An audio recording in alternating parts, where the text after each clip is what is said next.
परमेश्वर की बड़ी नाम की महिमा हो। परमेश्वर ने फिर से एक बार और हम परमेश्वर का वचन के साथ सुबह के टाइम आने के लिए परमेश्वर ने सगायदा किया है, इसलिए परमेश्वर को धन्यवाद करता हूँ। फिर से आने वाला प्रभु यीशु मसीह के मीठे और श्रेष्ठ नाम से सबको जय मसीह की। पिछले दिनों में हम उत्पत्ति की किताब 41 अध्याय से कुछ बातें मनन करके आ रहा था। उसी का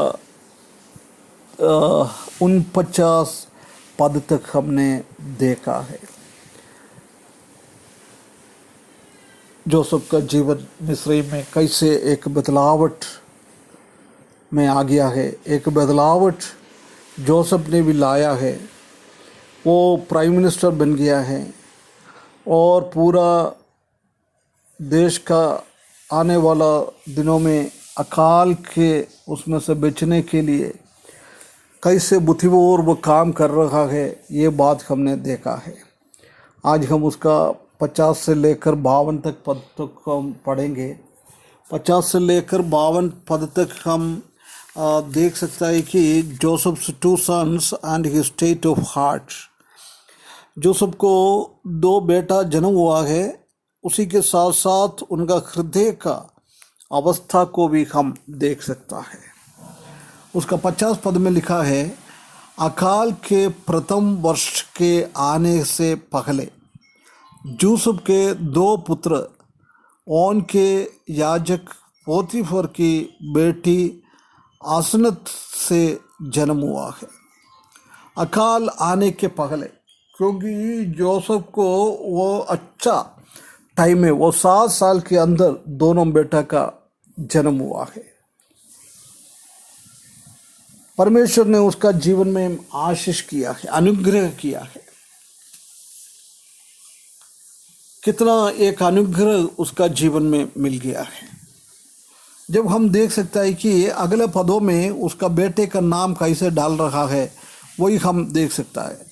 51 पद में लिखा है, यूसुफ ने अपने जेठे का नाम ये कहकर मनुष्य रखा कि परमेश्वर ने मुझसे मेरा सारा क्लेश और मेरे पिता का सारा घराना बुला दिया है।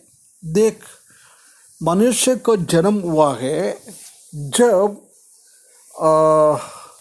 उसी का जीवन में कितना तकलीफ, कितना क्लेश, पिछला 13 साल कितना परेशानी उसी के जीवन में आ गया है।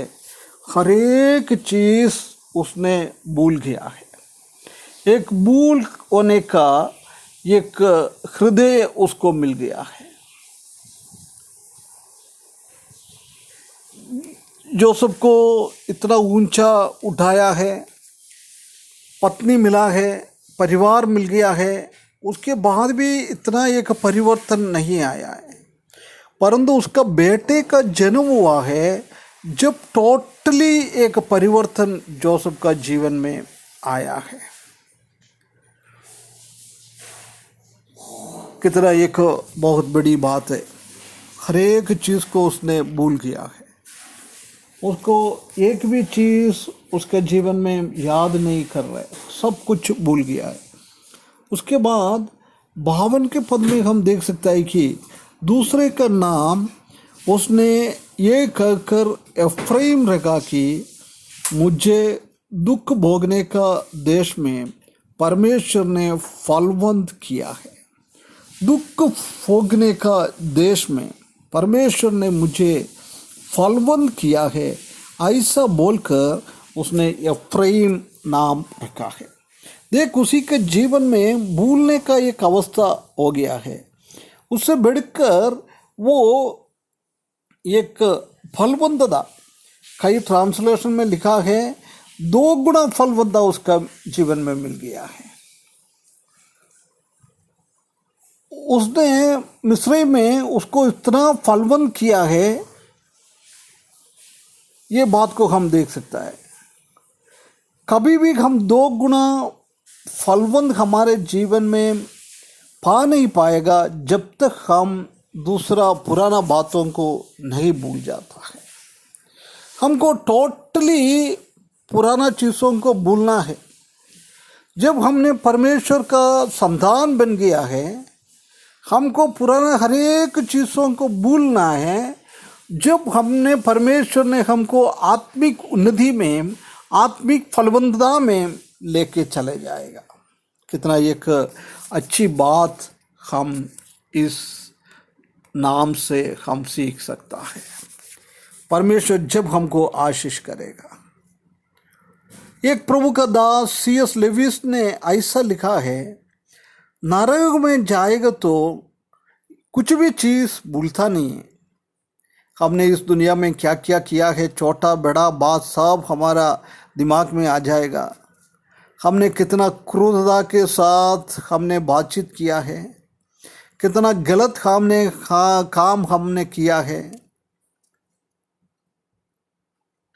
हमने कुछ चीज़ों माफ़ नहीं किया है। ऐसी हर एक चीज़ नरक में याद आता है। परंतु जब हम स्वर्ग में कोई पहुंचा है, जब पुराना चीज़ सब अट जाता है, सिर्फ उधर नया ही काम है। नया के बारे में, नया चीज़ों को हम हमारे हृदय में याद आता है।